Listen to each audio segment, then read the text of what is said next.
joining us on OneSoccer Direct is Cavalry FC's goalkeeper, Nate Ingham. Nate, first of all, thank you so much for joining us. You're welcome. Anytime for you guys. Listen, you've got some explaining to do, okay? You come into Cavalry, former Atletico goalkeeper and captain. You lead this team to a 2025 CPL North Star Cup. You had 28 appearances, a great season last year, 11 clean sheets, and you make the switch. First of all, we got to unpack this final because I don't think I can count the amount of times I saw that photo of you or video carrying a shovel. Like, how many people were reaching out to you and how many times did you see that clip? Yeah. I think of all the years I've tried to make it as a goalkeeper, I think I'm going to be remembered as the guy that shoveled a field one time. It was crazy. I mean, the press, the media that game got, and the amount of interviews I had to, explain certain things, but just, the all around circus of the game was funny, and it didn't stop for, a couple of weeks. So we've officially got to the point where no one really cares anymore, and just all eyes on next season.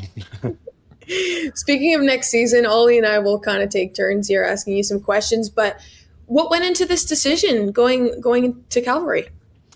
There was a lot, honestly. It was, I'm in the football world. It's the hardest decision I've ever had to make. It's tough leaving a place where it starts to feel like home. And I was, very fortunate to have a few teams super keen on having me join them this year. So this just became a decision that was more about life. And, when you have two great clubs like Atletico and Cavalry, and it's hard to make a choice between them in a salary cap league. It's not like one offered way more than the other or anything like that. They all put their best foot forward in negotiations. And like I said, when it comes to my personal life and hospitality was a big piece of this. I just had to make a decision that I thought was going to set me up for the rest of my life after my playing days. And Calgary was always where I planned to retire. So the fact that I get to do it while playing still is pretty special. Nate, I know you've got some links, obviously, to Calgary previously and Tommy Wooden Jr. as well. But since you've started playing in the CPL, what's kind of your perception of Cavalry been, having been playing for, rivals of theirs over the years? And what did that kind of play into your decision to go there? Yeah, Calgary is a weird place because they were just so nasty to play from the beginning, right? The inception of the League 2019, they just kind of set themselves up as a powerhouse. But I always had very good friends on the team, right? Camargo and I are our best friends, and Ledgerwood and I are super close, who's now a coach, but I was playing against him for years.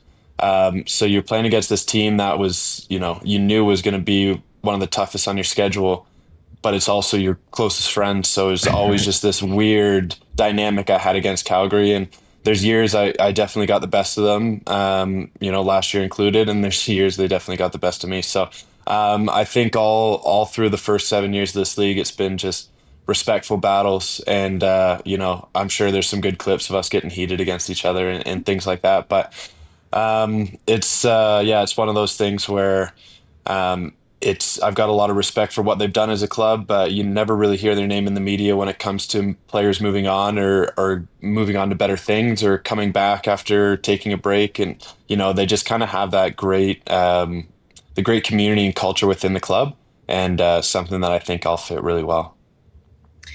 Nate, you've played in every season of the CPL and now arrive as a veteran and real leader on this team. So do you feel any real responsibility, I should say, coming into a club with championship expectations?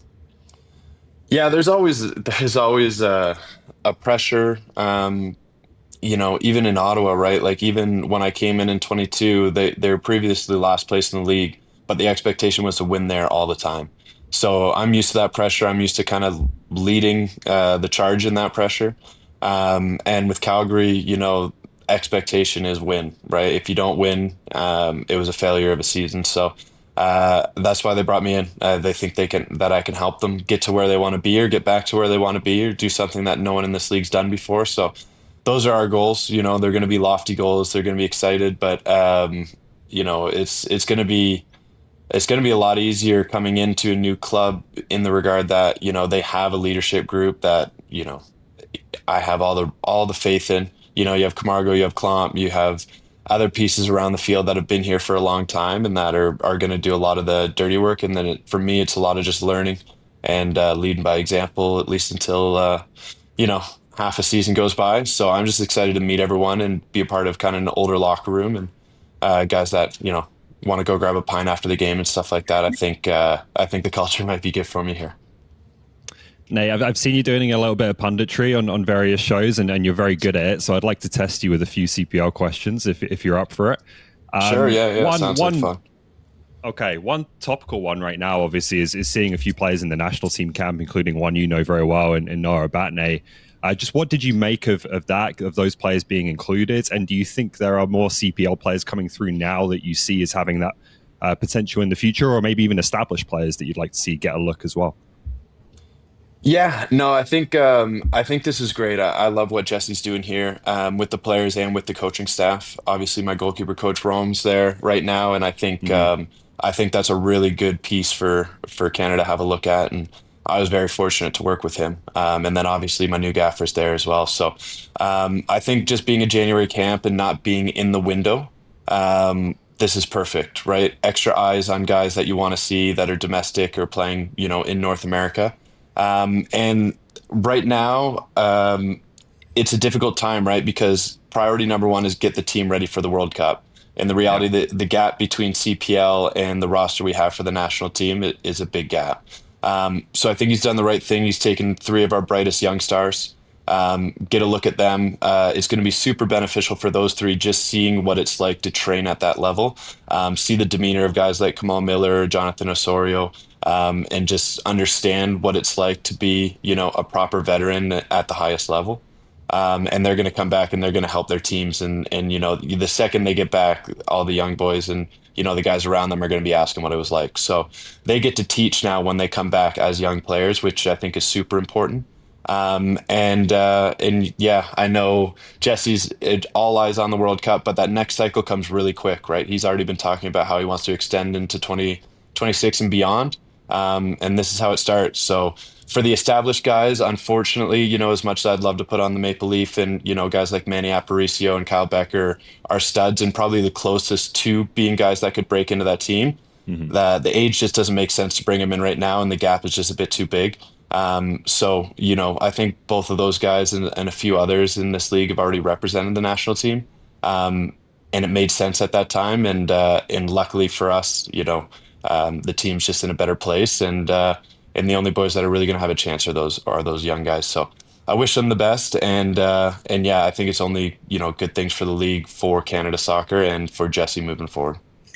If I was to put you on the spot, Nate, any name that you think Jesse should be watching?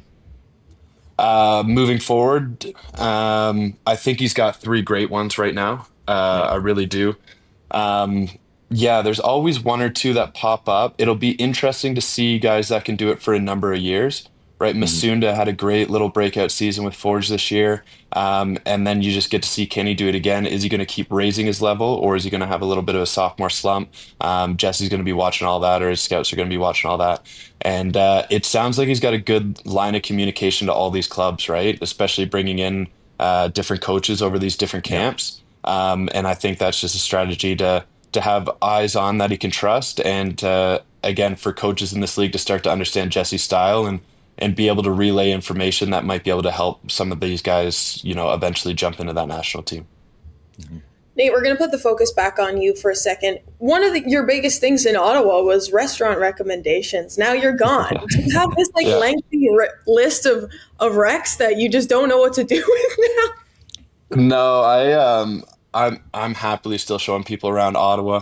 I was actually working on a project earlier this year, which I've just finished up, which was I created a TV show. It's an Anthony Bourdain style travel show based around sporting events in different cities. So the idea was, you know, if you're coming to Ottawa and you're watching a Sens game or you're watching an Atletico game, basically you follow me, you come in on a Friday as if you're traveling into the city. And then you stop at various places. So, you know, you stop, you get a pint, you go have dinner Friday night, you have breakfast Saturday morning, you kind of do the pregame tradition rituals, you go to the game Saturday, late night dinner, maybe play some pool that night, and then a Sunday morning hangover brunch. you're out of the city. And at each place I stopped at, talked to different professionals within hospitality and professional sport. So had some great guests. I had ex-NHLer Chris Neal, had Jeff Hunt, who was just won his third championship and his third different sport, which was super impressive. Talked to some of the best chefs in the cities, some of the best bar directors. So yeah, we put that together. It's a 45-minute episode, and we're now just in the process of trying to sell that. Still, yeah. So I can one up the list. I've got a full docuseries episode on Ottawa as a proof of concept. So nice. Now I got to build that same thing here in Calgary, and I'm slowly doing that with the Foxtrot team here on Spruce Meadows. And yes, that's my passion. That's what I do outside of soccer for sure. So this will never go to waste. How much does that kind of play into your decision making? Nate, you mentioned it earlier, and I'm not trying to retire you because you're clearly still one of the top players in the league, but thinking about kind of laying that pathway for you after the playing days are done as well. Yeah, I mean, listen, it's no secret I'm getting kind of old, and your body doesn't feel the same in the mornings, right? And the fortunate thing about this industry is that you get to play until you're 35 if you're lucky, and maybe and beyond a bit. But then you have to get your life started, right? Or your second career. I'd always kind of been working on that just because, after the NASL folded, there's a real chance that I wasn't going to get another contract before I landed in Pittsburgh. So it made me understand that I can't be one-dimensional. I can't just be the soccer player. So started just doing more and more. That's got me set up for, success in other fields. And then, soccer ended up working out better than I ever thought it could. So these things have been running parallel at a high level, and yeah, I just try and keep doors open. Honestly, whether it's the soccer world, I've got my coaching licenses, or getting my SOM, or even this TV show, which was a hobby that kind of turned into something. And yeah, you just these decisions play a huge role, right? Like it's a long time. I'm going to be doing my other career for a lot longer than I was a soccer player. So. I would be a bit ignorant not to get that stuff in order as soon as I can. That's really cool, Nate. I think it's so exciting hearing about that other side of your life. Here I am asking you to share the notes app on your phone, and you're like, we have an actual docuseries coming. So where can we watch that? Do you know yet or not quite? No. So, I mean, it very much is a proof of concept, right? So a lot of times when you're trying to sell an idea, if you know anyone with money, a lot of people come to them with ideas and want money, right? So my idea was just to prove the concept, hired a production team who was fantastic, and we got that all situated and made, and then we'll try and sell the actual product. So let's say it's based on the Senators, right? If I end up getting a deal in the NFL and I'm going to different cities and showing NFL games, then that pilot or proof of concept's never going to see the light of day. So you know what I mean? So that's the idea. It's to get a deal with a streaming network. It's not to go through YouTube or anything like that.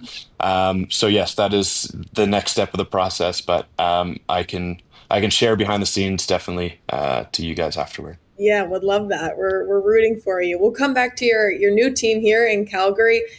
The back line is going to be absolutely unbelievable, and we'll get to that momentarily. But as a goalkeeper, there's always got to be strikers you sort of dread seeing come at you. Looking at the CPL again, who comes to mind? Dread. Every team's got good players, and they all attack in different ways, and they're all kind of unique. Obviously, Toby is one of those guys. I'm glad I'm joining him. He's, big frame, big body, but he kind of plays like a little guy too. He finds tight spaces, and he's just unorthodox in the box. He finishes every different way. So it'll be fun to battle against him in training, and I guess I'm happy I won't see him on the other side this year. But there's no one that, as a goalie, it's not much fun playing in a weird way. Like every game you're just hoping okay, I hope I don't make a mistake. I hope this goes well. As the game starts, you're kind of counting down. As a striker, it's the opposite, right? You're thinking oh, I got time to score a goal. Oh, no matter how bad the game's going, you have time to redeem yourself.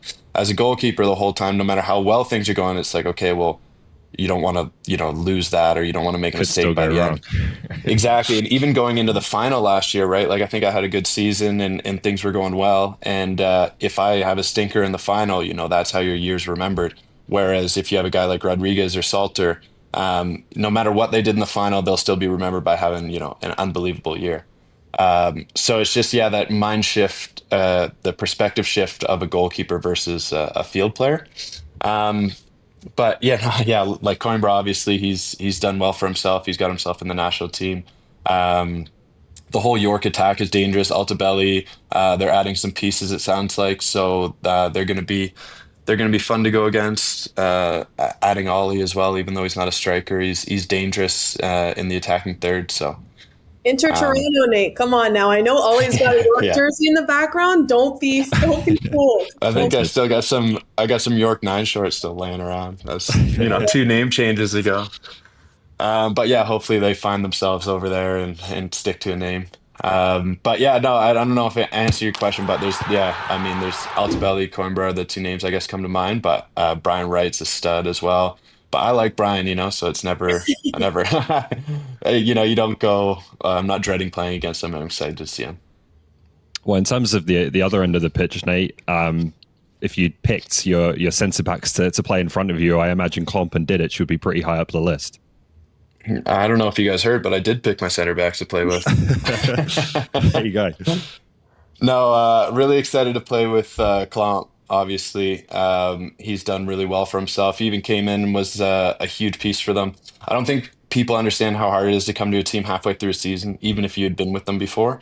Your fitness levels aren't the same. You're in mid-season form, but you're kind of going through your own preseason, or you're at the end of a season. It's not easy. So, yeah, excited to see him. He's super calm on the ball. I think we're going to be able to play out of the back a lot. Amir, I missed him last year massively. But having just two experienced guys that get to work with each other, I think they're both excited to work with each other as well. Just because the way this league is structured right now, there's a lot of, we'll call them like first center backs, who are kind of the big man who have to do a lot of talking, a little bit more talking than they should, just because they're usually bringing along some young players around them. So to have, yeah, two experienced center backs that can kind of just play as if they were when they were young and coming through and at a higher level. I think they're both really excited about that. So I wish all of us, the health to kind of get through the season together. But I'm really excited for preseason to start, working out those kinks and figuring out best way to utilize those two and how I fit in. You just said it a second ago, Nate. You missed Amir last year. How helpful is it for you coming into a team with somebody right there who already knows your game so well? Yeah, it's great. And it's not even, specifically my game, it's just the game in general when you understand it on a higher level. So we had obviously those young center backs at Atletico last year, and they were unbelievable, right? Like played beyond their contract and great attitude, just learning every step of the way, getting better every week. But Amir was a big piece of that, right? Like he was watching these games, and each one of those guys were asking Amir, like in the locker room through the week, kind of what he thought and how they could help. And he, like, that was just constantly, he was playing his own leadership role. And obviously I was doing the same in my own way. But just having someone that you can kind of sit near on, medical day and make your jokes with, and, not feel too left out. And in that feeling out process helps a lot. And then obviously, Serge being here helps. And, I feel like most of these guys I already know. So yeah, it's been pretty easy already. A lot of guys helped me out in getting moved in and things like that. So yeah, it's a good thing. Yeah, things are really good right now. That's awesome, Nate. Honestly, it's going to be really exciting to see all of you guys together. I don't know if we can expect more of Atletico to start coming over to Cavalry. I don't know if that's. No, I don't think so. This was unique, right? This was obviously when people don't understand the off the field stuff. For me, it looks like a weird decision. But for Amir, it's time to come home for him. He's getting to the tail end of his career. Edmonton boy. Him and his new wife just got married in December, and they got to start looking at the future. And if that's kids, if that's buying a house together or whatever, it's about getting in the same province and being together. And unfortunately, until there's, more money in this league, that's going to be the reality, right? Like guys like to retire at home. That's how we were fortunate enough to get guys like Carl Ouimet and Maxime Tissot to Ottawa, is just to get them closer to home and start their life. So you're going to see more of that, and that's a huge advantage for those Toronto teams just because there's so many players there.